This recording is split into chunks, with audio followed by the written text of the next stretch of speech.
you with every fiber of my being and every scantling of my soul, and with each and every last one of the very deepest recesses of my heart, that I would give a speech that you would remember, and that I would capture the kaleidoscopic tapestry of the high school experience, and even that I would cook.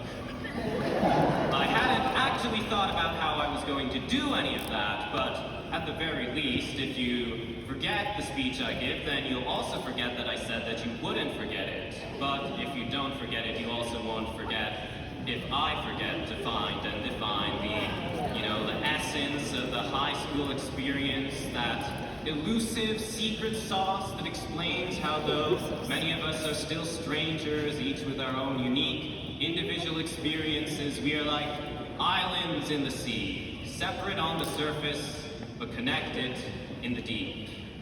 Because while I did say before that we've all had our own unique experiences in high school, and that some of us may look back at our time here, not here, at Charles Best, and smile fondly, while some of us may look back and cringe, what I didn't add before is that I believe that for most of us, it will be a mix of both.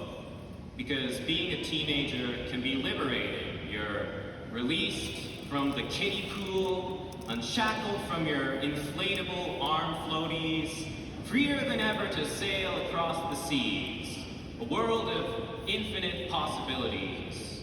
But you're not entirely sure how to sail your boat or where to sail your boat, even after asking ChatGPT, and no one told you about the sharks. I saw the ChatGPT cap over there, by the way. Oh, wait, that was yours? So anyway, that's why youth, because it's a time for trying new things, it is a time that is brimming with towering highs and crashing lows. And high school emphasizes many of those highs and lows because it is fundamentally structured around the principles of success and failure, setting you up for success, assigning you numbers and letters for your rate of success, trying to keep you above the sea level. I'm sure that while we served our time here, we all experienced many great and a great many victories and defeats, even if they were never measured with a number. And that's because the quintessence of the high school experience, whether your 4 years were like High School Musical or Riverdale, is that it is a time overflowing with triumph and loss, a kaleidoscopic tapestry of emotions. But if you ever feel the elves outweighing the doves, don't cry because it happened, smile because it's over. And remember that no one should want to peak in high school. It is better to look back and cringe at how much worse you were than to look back and cry at how much better you were. Even though it's not we're actually pretty young. We're just getting warmed up. We've come to a boil, but we've yet to start cooking. But alas, the trying times are not over. They never truly are. Just ask your parents. So that's why, even though I know for sure that moving forward we will cook, there will also be times when we will be cooked. The ocean does not move in a single direction. You can never fully control which way the waves carry you. Think of everything you first thought high school would be like and everything you didn't predict. The teachers you'd have, the friends you'd make, the friends you'd lose. I don't know about you, but they told us for years and years that we would graduate. It was an inevitability, and I'm still wondering when I'm gonna wake up in a cold sweat. It would be nice to ride those unpredictable ocean waves and drift into the Bahamas, but first, you might have to swim through the Bermuda Triangle. You might end up stranded in the middle of nowhere with even less of a clue as to where to go. Or maybe it turns out that personally, you don't even like the Bahamas. There are infinite possibilities. So what do you do in trying times?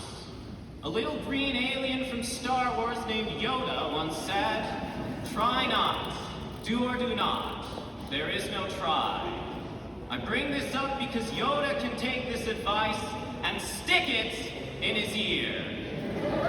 Life can't always be smooth sailing, and you can't expect yourself to always succeed at everything, especially when you're doing something for the first time just because you believe in yourself hard enough. Life is like the ocean. It can be incredibly pretty, but sometimes it stinks pretty incredibly. Wait, guys, what was next?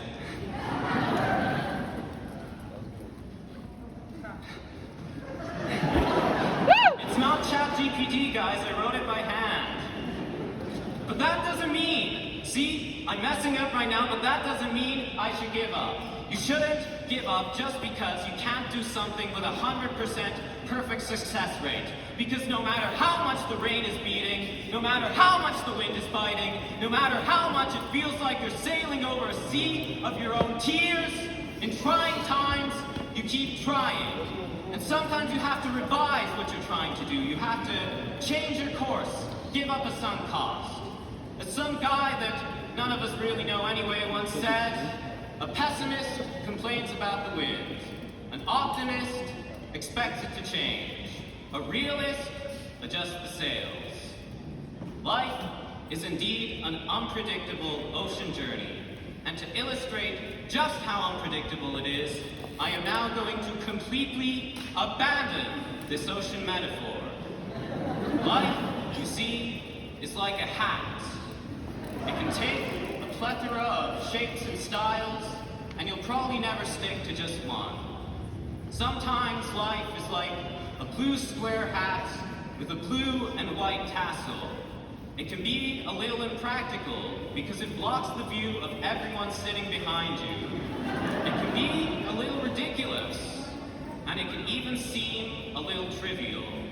But you and everyone around you and everyone before you give your hat an undeniable meaning. And your hat is yours. Don't wear someone else's. You'll get lice. And finally, yes, finally, even if you throw your hat away, per se, you can still pick it up. So thank you to the admin, thank you to the staff, thank you to the teachers, to the parents, to the families, to whomever I'm forgetting, and thank you to us for making this happen. And thank God it's over! Yeah!